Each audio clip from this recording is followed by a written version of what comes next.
Welcome, everyone, to the Information's TITV. My name is Akash Pasricha. It is Wednesday, December 31st. We are just hours away from the new year, and we have a fun show to close out 2025. First up, the Information has new reporting around a potential acquisition that Uber is considering. And separately, we are talking about a third big data center that xAI is looking to build. We'll then have a bit of a brainstorm about where Nvidia could look for more M&A next year, and we have another great prediction for you about Oracle's cloud business in 2026. We also have some exclusive reporting about Brookfield's ambitions in the cloud business, and we're going to end the show with a fun highlight reel recapping TITV's biggest moments of 2025. It's going to be a great show to close out the year, so let's get right on into things. The Information has exclusive reporting that Uber is considering buying parking app SpotHero. SpotHero, a service that allows drivers to reserve parking spaces. Here to talk about what we know is Cory Weinberg, our Deputy Bureau Chief of Finance. Cory, welcome back to the show. It's great to have you here. Thanks, Akash. Happy New Year. Happy New Year. Okay, so SpotHero is a company. I didn't know this. Maybe I've parked there and I have used it unknowingly, perhaps. Well, Akash, I'm an Angelino now, and I have to find parking often. So let me tell you, I know SpotHero. You know SpotHero. Okay. You got the app on your phone? I do. Okay. And so you reserve the spot, and this is what, a business that Uber just really wants to get behind? What do we know here? Yeah, so we just reported this morning, actually. Uber is considering buying SpotHero.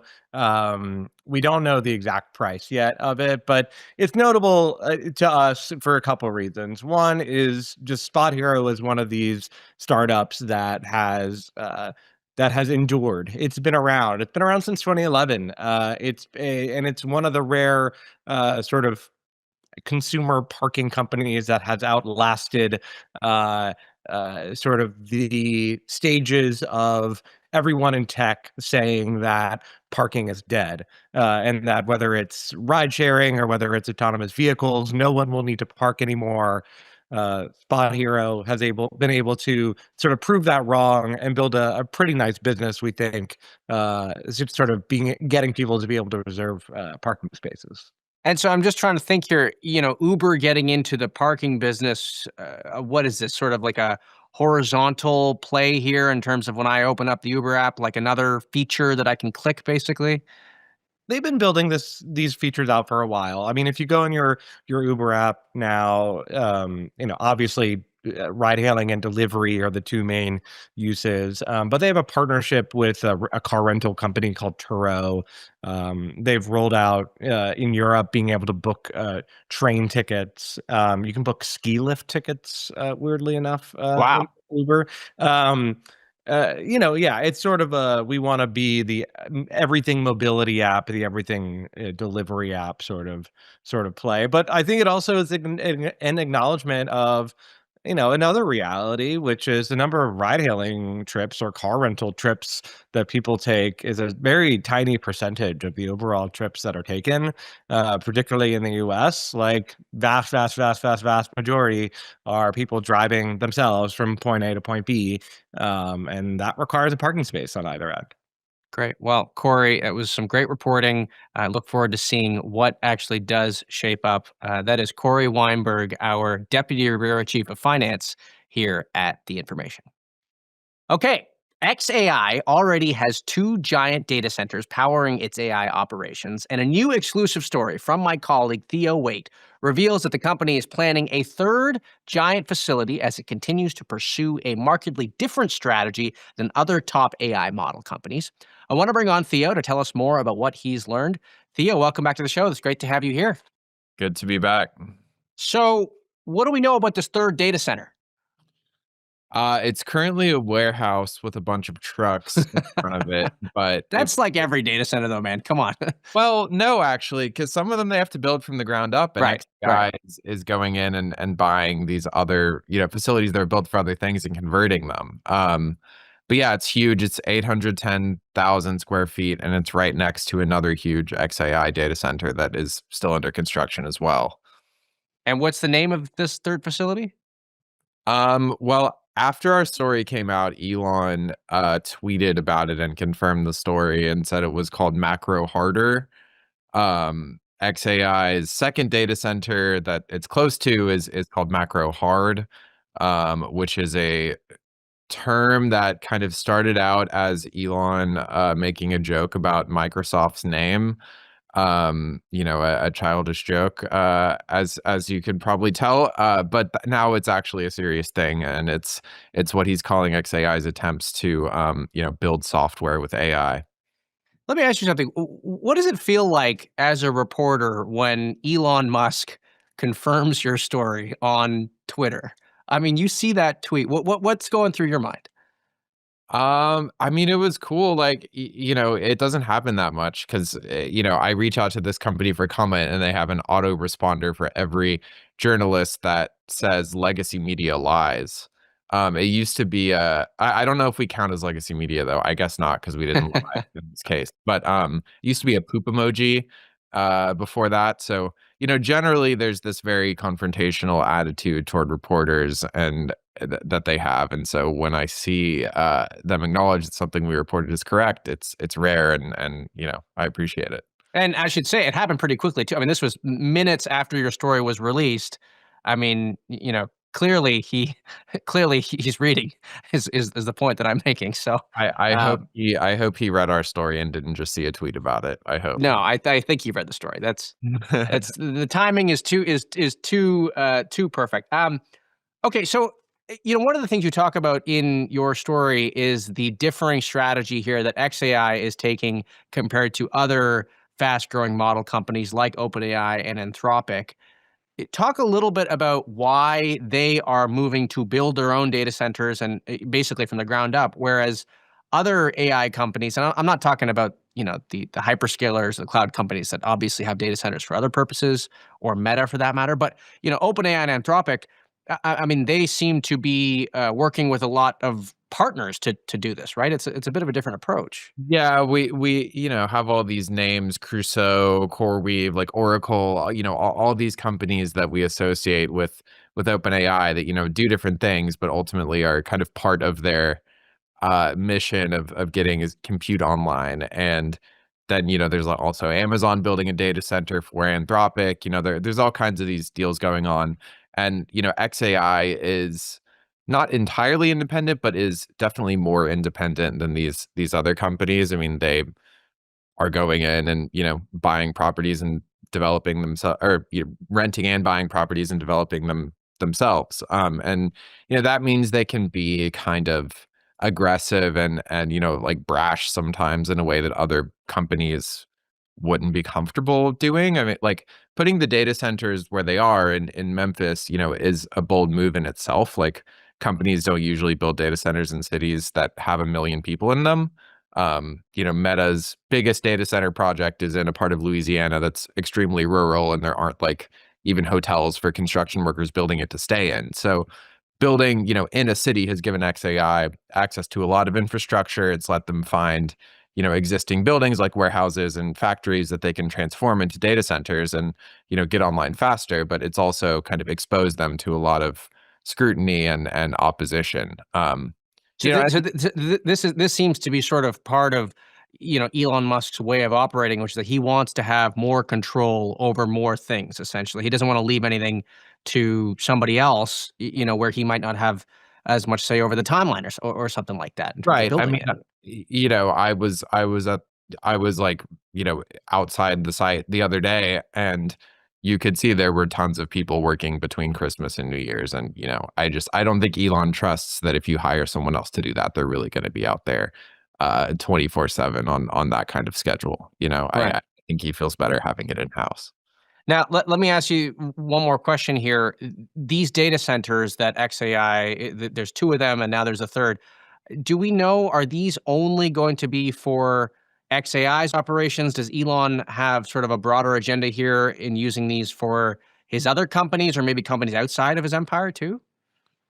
I think theoretically, yeah, they could be used for Tesla or SpaceX, and both Tesla and SpaceX are integrating some xAI services into their products.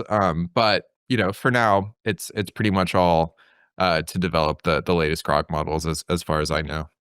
Great. Well, Theo, I want to thank you for coming on. That is Theo Wayt, our Elon Musk reporter here at The Information. Happy New Year. Happy New Year. Okay. Nvidia's big grok deal last week wasn't the first acqui-hire that the company did this year. It also did that with another startup called Enfabrica, and a few months before that, it bought chip software company CentML. Those were much smaller deals, but all of this reflection has prompted a question in my mind. What could Nvidia buy in 2026, or at least who might it look to for another acqui-hire? To help us brainstorm, I want to bring on Austin Lyons, a senior analyst at Creative Strategies. Austin, it's great to see you. Welcome back to the show. Hey, Akash. Thanks for having me. I didn't wish Theo Happy New Year properly in the last segment, so I'm going to start by saying Happy New Year to you. Well, thank you, sir. Okay, so let's brainstorm here. What do you think that Nvidia could buy next year? So that's a great question. And I think if you look at Nvidia, and if we just speculate here, they have a history of buying technology companies for their talent and for their intellectual property. Obviously, going all the way back to the Mellanox days, which gave them scale-out networking and scale-up networking. So if you ask, thinking about networking, if you say, where is networking going next? We've already seen in 2025, NVIDIA mentioned that they are going to build co-packaged optics switches for scale-out networking, which scale-out networking already communicates using photons over optical signals over fibers. Bring it down one level for us. So Yes. if we were explaining it to somebody who wasn't in tech. Yeah, totally. So when GPUs have to talk over long distances, it's better to use light instead of electrons. There's fundamental reasons why that's more efficient.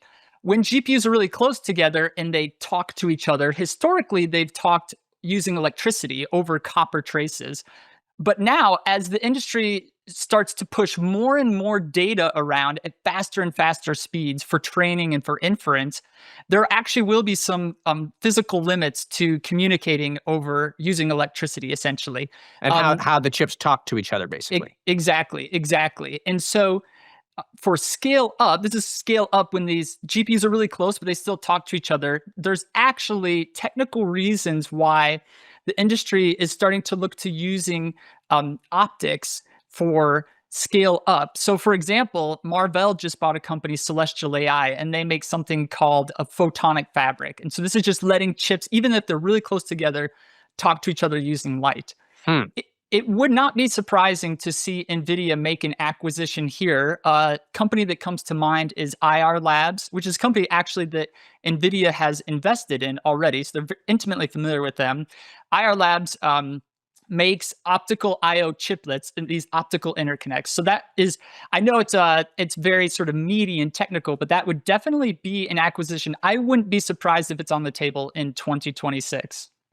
Well, look, this idea of photonics is an area that we've talked about on the show. Vinod Khosla pointed to it as one of the most promising areas that he was looking. And so I think the fact that NVIDIA is looking to, or that NVIDIA might look to expand its operations there certainly makes sense to me. Outside of that, are there other names that you're looking at in this space? So in this space, there are other players. For example, Light Matter is a company that does essentially very similar things, and they're actually focused on 3D photonics. So what if you could actually stack the optical engine and the GPU, and they could actually communicate vertically? So a little bit more interesting, maybe a little bit further out. That would be an architectural bet that they're making. But I would say IR Labs is one that definitely comes to mind for a lot of people tracking this space. So let me ask you about the business of the cloud. We had some reporting earlier this month that NVIDIA has basically put aside its ambitions to compete with AWS as far as building out a cloud business. And we also reported that they had basically reassigned some of the executives that were overseeing this work. I kind of thought that this would have been a logical step for NVIDIA, especially as it looks to vertically integrate itself, maybe not upstream with the chip production, but downstream insofar as what you do with the chips, stuff like that. I kind of thought maybe a cloud acquisition would have made sense.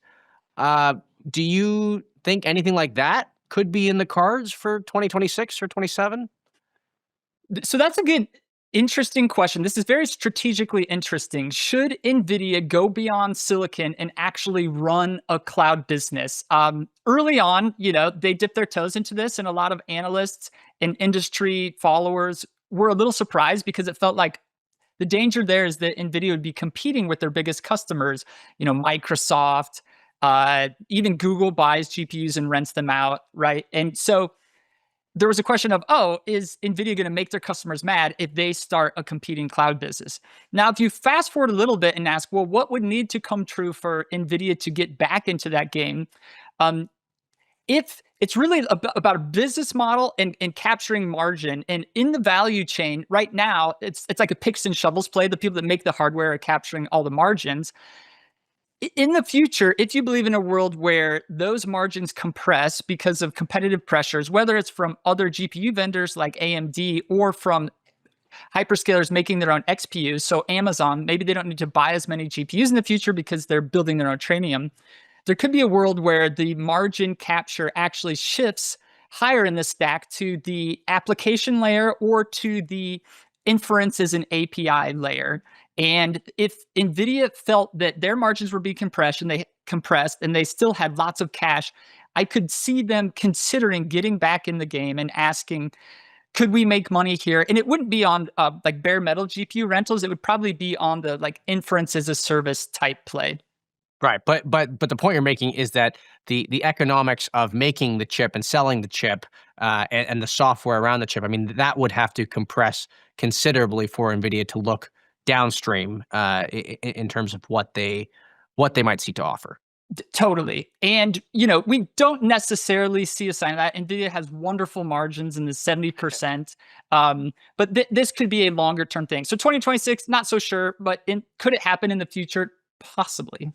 Right. Although I will say, look, and this is now a different point than the cloud point, but in software is so key to these chips. Some sort of acquisition to sort of keep that software moat strong. I mean, that could be another area that they look to, because we've talked about this on the show. It's they're trying to sell people the full system end to end with their chips, and so. Definitely interesting to think about. Austin, I want to thank you for coming on, and Happy New Year to you. That is Austin Lyons, Senior Analyst at Creative Strategies here on TITV.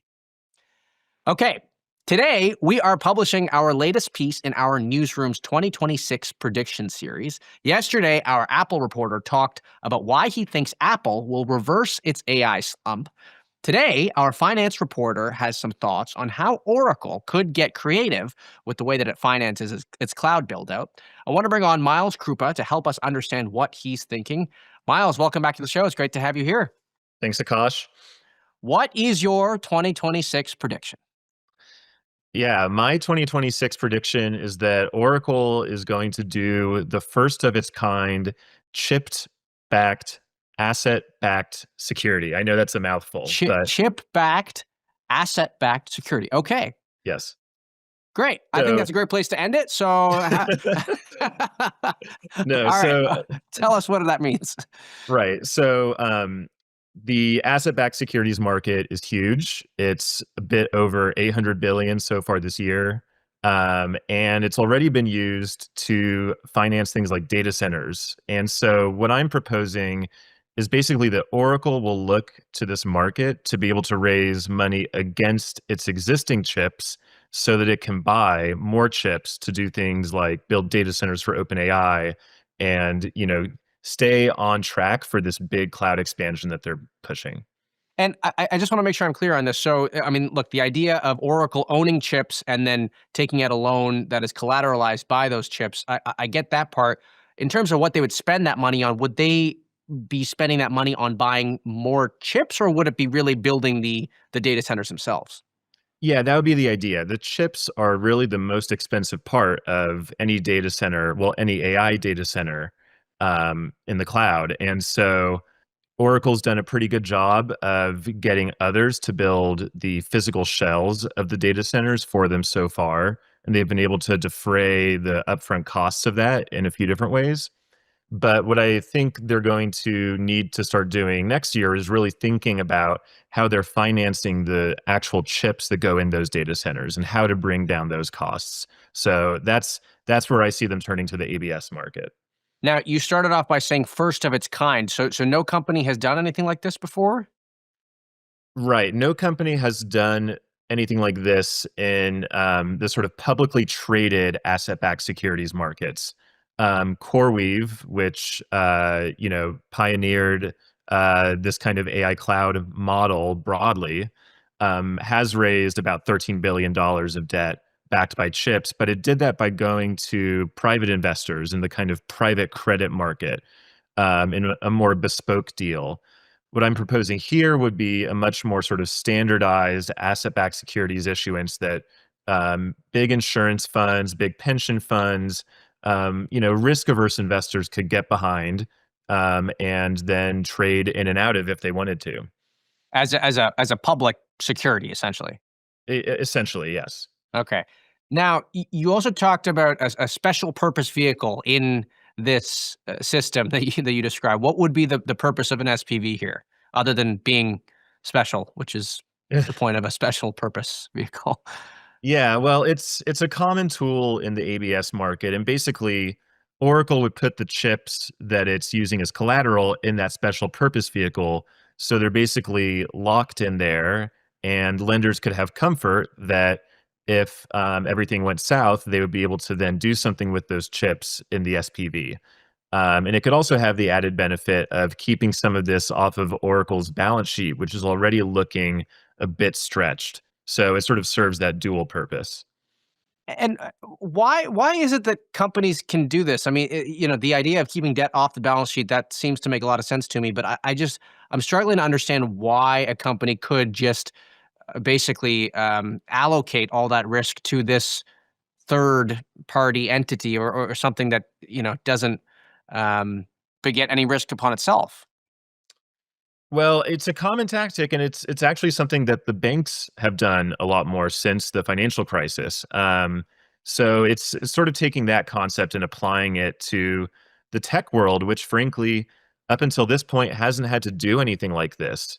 Google has grown a fairly big cloud business pretty quickly, and it was pretty unprofitable to begin with. And Google subsidized that with profits from the other part of its business. What's different now is basically that Oracle doesn't have that luxury. It's burning cash, and it has to spend a lot of money to fulfill this commitment that it's made to OpenAI. So it's an interesting moment to see a tech company like Oracle that used to be very profitable now in a position where I think it should be considering something like this. And what would be the risks with pursuing a strategy like this? Yeah, well, the risks are basically that the chips, this has been a hot topic of debate, that the chips maybe don't last as long as Oracle and other cloud providers want them to, that instead of 5 or 6 years of useful life, it turns out maybe after 2 or 3 years, they're not as powerful or they're usurped by other chips. So that's one big risk. And then, ultimately, these will be backed by cloud customer contracts. That's kind of the key backstop here. And so, if all of a sudden Oracle got these huge customers canceling their cloud contracts, that would also be problematic for the ABS issuance. And I'm just trying to sort of play this out. So if let's say if the chips do depreciate faster than people might think, then I guess what would happen here? The value of the collateral would basically, it would shrink, right? It might be 60-70% what they thought it were, and then they'd basically have to find new ways to collateralize it. Is that the idea?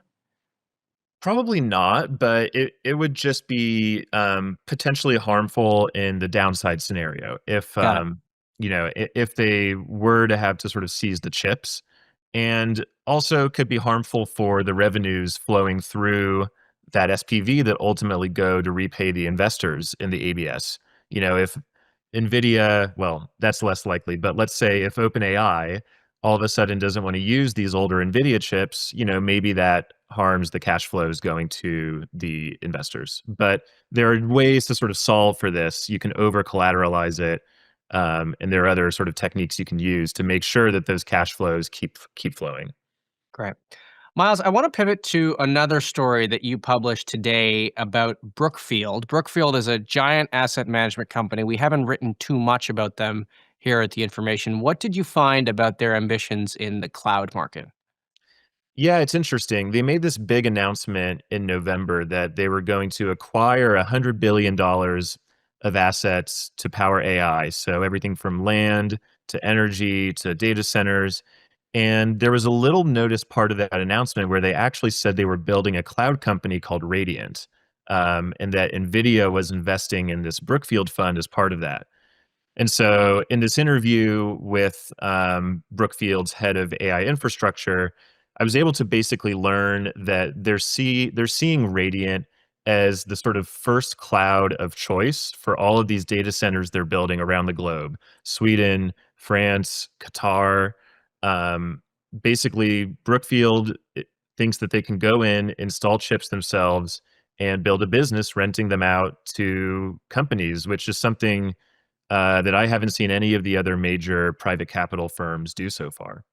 So Brookfield basically is suggesting it could be another Oracle in terms of being a cloud provider, or another AWS or something like that. I mean, that's the market they're competing in, right?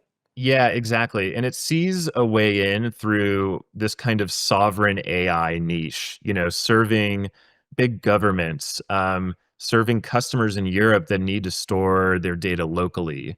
Um, and that is something where their sort of government connections, famously, they have these tight government connections in Canada, in Europe. They're kind of leaning on that to try to build this business. And so I think you'll probably see that paying dividends over the next few years. How much do you think about how their energy work could give them an advantage here? Because they do a lot of energy investing. They do a lot of infrastructure investing. I mean, I just think about the power that is needed for these data centers. Everyone can't stop talking about it.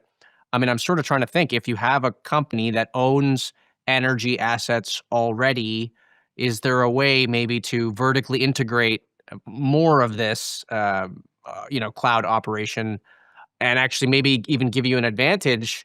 I don't know, maybe insofar as price. Does this come up as an Yeah. advantage in the people you talk to? Yeah, well, it's interesting because we just saw Google pay almost $5 billion for a company called Intersect Power, that basically creates microgrids for data centers that connect renewable energy to battery storage. I could definitely see Brookfield doing something similar. They have Westinghouse, which is making nuclear facilities. They have a ton of wind, a ton of solar. They also have this deal with a company called Bloom Energy, which is doing fuel cells that they're planning to hook up to data centers. I think, Brookfield having all of this sort of under one roof, it's just one phone call away. If you need a hookup for a new data center in Europe, or you're struggling to get connected to the grid somewhere else, it's just that much easier. Let me ask you one more question. You had this conversation with the global head of AI infrastructure. Outside of this news, I always like to ask people, what stands out to them from the conversation on a human level. Did anything surprise you, about this interview that you had? It's so rare that we get to sit down with folks like this. Yeah, it was interesting. I think it was interesting to me how sort of forthright he was about basically this idea that they're going to cut out the middleman. He said basically, we're not is interested in working with 5 different partners in 5 different markets. And that's what a lot of these data center players have had to do. They've had to go and talk to CoreWeave and talk to Microsoft and talk to Nebius and talk to all these other cloud players and try to play them off each other to get the best terms for these data centers they're building. And Brookfield doesn't have to do that now. So I thought it was sort of interesting how he kind of came out and said that. And I think the other interesting thing was that he went out of his way to basically say, we're not doing any of this speculatively. We're not buying chips and hoping that they will come. We are only buying chips when we see customer demand.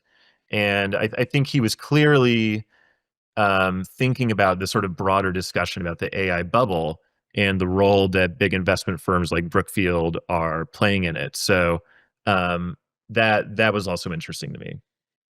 Well, look, I think that a discussion on asset-backed securities, chip-backed debt, and asset management companies getting into the cloud market, I couldn't think of a more fitting way to end off what has been a pretty insane year for the AI sector. Miles, Happy New Year to you. Thank you so much for coming on, and we'll see you next year. Great. Thanks, Akash. Talk soon. Okay. Before we break for New Year's celebrations, I want to end the show with a short video celebrating TITV. We launched back in mid-July, and it has been such an incredible start. We've had the CEOs of big public companies like Meta, Uber, and Atlassian, the founders of some of the fastest-growing AI startups like Runway and Harvey, and big names investors like Vinod Khosla and Hemant Taneja. And of course, we have also unpacked so much of our incredible reporting, and there is so much more coming in 2026. And so I want to take a look at some of the highlights from the past few months. Here are some of those moments. Welcome, everyone, to The Information's TITV. My name is Akash Pasricha. The Information reported exclusively an exclusive new report. Welcome, everyone, to a special breaking news edition of The Information's TITV. We are bringing you this special episode to unpack some exclusive reporting. Waymo is in early talks with potential investors to raise more money at a valuation of at least $100 billion. OpenAI and Broadcom are teaming up. OpenAI has completed its restructuring. Microsoft is getting a 27% stake. This is news that we have been waiting to come out for a long time. Joining me now is one of the reporters who broke the story, Anissa Gardizi. Anissa, welcome back to the show. It's great to have you here. Thanks, Akash. It was a busy night. It was a busy night indeed. This is a big deal. Walk us through what you learned in your reporting. So we learned from our sources that Amazon is in talks to invest $10 billion or more into OpenAI. The Information was first to report just moments ago that SpaceX is telling investors that it is aiming for a 2026 IPO. It's a big story and one that we've been watching for a long time. What do we know about the new IPO plans for SpaceX? Sure. And so what we're hearing is that they're aiming to go public mid to late next year. And what's especially newsworthy is that they're no longer planning to spin off Starlink. This was one source called it, this would be the whole shebang. It is code red at OpenAI. Sam Altman has sounded the alarm. He is calling everybody back to their battle stations. What was in this note from Sam Altman last night? So he told employees that he wants them to prioritize improving ChatGPT as, OpenAI faces more competition from rivals like Google. We're caught into this race that OpenAI and others are kind of pulling us into, when it also seems to me that all the models are getting better and they're all going to get really good. And maybe we should be focused more on how people are using these products and the engagement behavior. Welcome to a very special episode of The Information's TITV. I'm Jessica Lessin, Editor-in-Chief of The Information, and we're coming to you off schedule to talk about the major decision in the Google antitrust case. This is big news. The most exciting thing this year is that we're starting to see early glimpses of self-improvement with the models, which means that developing superintelligence is now in sight. And we just want to make sure that we really strengthen the effort as much as possible to go for it. Well, it's the hot AI summer, Mark, and you're at the center of it. And in order to make autonomous commercialized at scale, you need to bring the cost of that hardware down, which is, for example, one of the reasons why we partnered with Lucid. It's going to take, I would say, 2 more generations of vehicles to get to the prices of well under $100,000, at least available in the US. What do you make of SpaceX being actually a private and very successful company with a lot of government business? Unlike a lot of people, we're not stupid and don't compete with SpaceX. This is the stupidest thing you could do. Why would you do that? We are definitely in a world where best of breed is winning. And the reason for that is the cost of the software is actually relatively modest relative to the business impact, both cost savings and revenue impact that these agents will drive. If you think about you run a really large call center, if you can remove 75% of those calls versus 50%, the business impact there is so much greater than the licensing costs. You really want the product to work. Most enterprises who are executing AI are doing it with their people who are not qualified to execute. It's like saying, hey, we have a race car and Joe Blow can go drive it, and he's not going to get most of that race car. So they need to hire different people. I think they need to take a very different approach. Increasingly, it's actually going to be AIs that use the web. When we started the company, the motivation was that it was clear what the future would be. AIs would use the web a lot more than humans ever have. And so now, the web has to evolve for its new customer, AI. This is such a stupid deal. I'm even beginning to wonder whether Netflix knows this deal will not get through, but they are just trying to screw up Paramount and delay Paramount's ability to actually buy Warner. My prediction is that Google will come out on top. They are clearly ahead now on the actual technology. They are what OpenAI is trying to become. If the underlying technology does continue to improve, that's just going to be good for everyone in the long term that is in this field. It may not be good for young people graduating trying to get jobs. It won't be good for the rest of the world.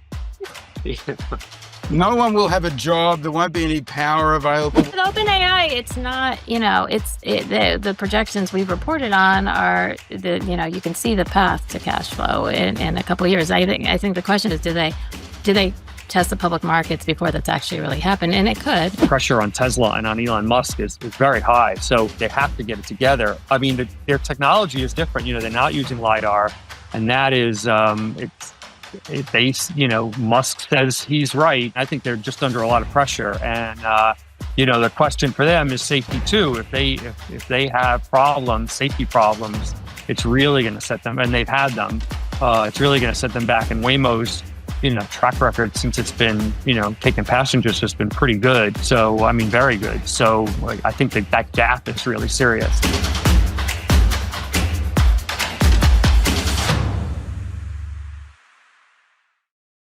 Okay, well, that does it for today's show. That does it for this year's show, I should say. We are off tomorrow and Friday, but we will be back on this stream Monday, January 5th.